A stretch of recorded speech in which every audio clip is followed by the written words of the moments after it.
welcome to session 8. So these are a little bit shorter because what we've got here is we've got ratio, proportion. These are the higher bits. So these are going to get you those last few marks. They're the crossover questions between the foundation and the higher paper. So when we're looking at ratios, we're thinking about, we've done ratios already, but here we're looking at shapes. But we're just going to go straight into the questions and it'll make a bit more sense. So we've got a graph and we're looking at directly proportional. Now what that means is as one thing goes up, so does the other.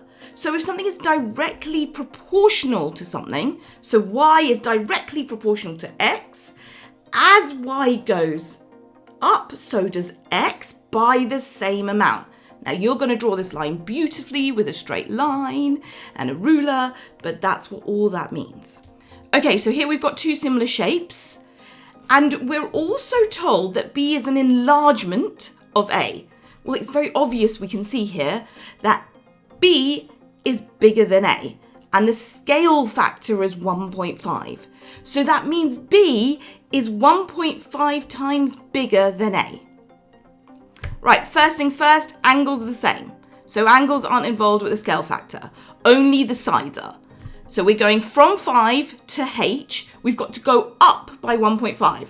So 5 times 1.5 is going to give us h, and w times 1.5 will give us 9, but we want to go the opposite way, so we'll have to divide. This was a calculator paper, you plug the numbers into your calculator, 5 times by 1.5, so that's the whole of 5 plus half of 1.5 to give you 7.5, and then you can do 9 divided by 1.5, which gives you, which is the same as 6. So you plug that into your calculator, you get your answers, nice and straightforward. Similar triangles, same concept, okay? So we're looking at a scale factor. What ratio are they to each other? But can you see the angles match? Right, so angles match, but sides are in a ratio. This time we're not given the scale factor, we've got to figure it out. We can see that CB matches up to FE, AB matches to DE, and then finally AC matches to DF. All right, so let's look at where we've got both things, which is AB and DE. So that's the side where we have numbers in both places. And we want to figure out what the scale factor is. So what do we multiply 8.4 by to give us 12.6? Well, to do that, we're going to have to calculate 12.6 divided by 8.4.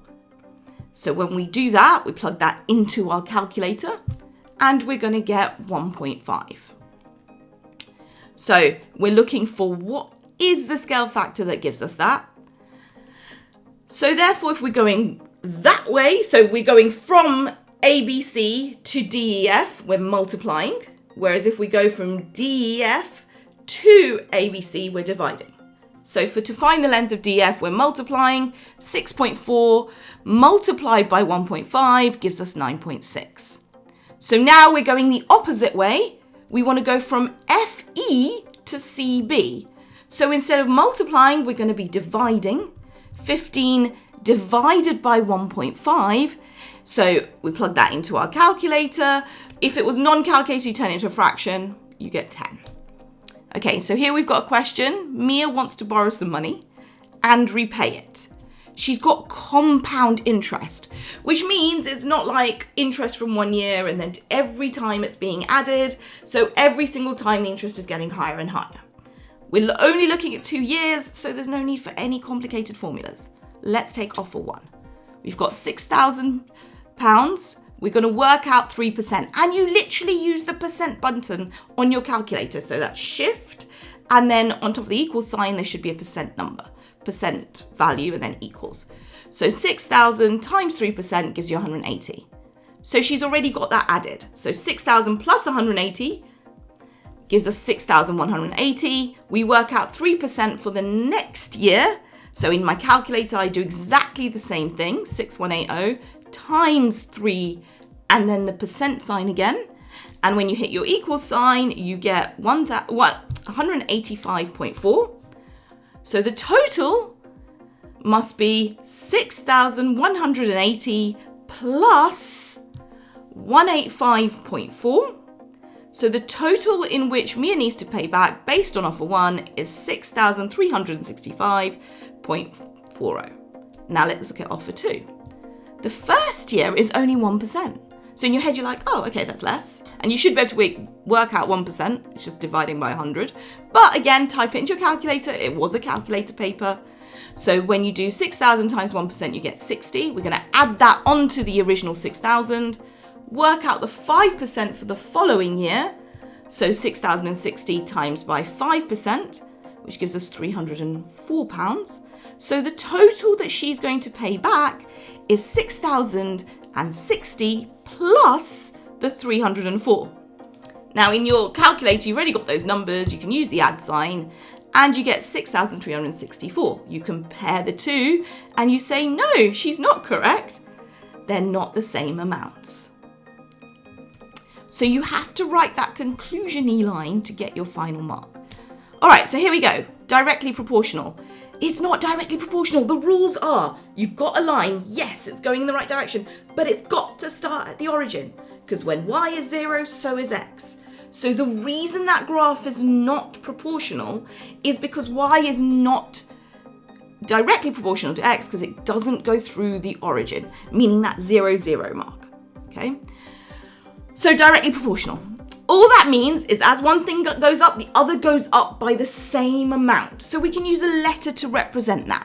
So we're saying Q equals K times R. Your rule is you see the words directly proportional, your brain is just going to go K multiplied by. Now we stick some numbers in. So 68 equals K times 20. And we're going to say to ourselves, well, how do we get K on its own? We divide both sides by 20. 68 divided by 20, again, it was a calculator paper, so you just stick it in, you get 3.4. So now you know your connection. Every time R goes up, you've got to multiply it by 3.4 and you get Q. So we know that R is 25, so Q is simply going to be 3.4 times by 25, and stick that into your calculator, and you get your answer, which is, let's stick that into our calculator, 85 point.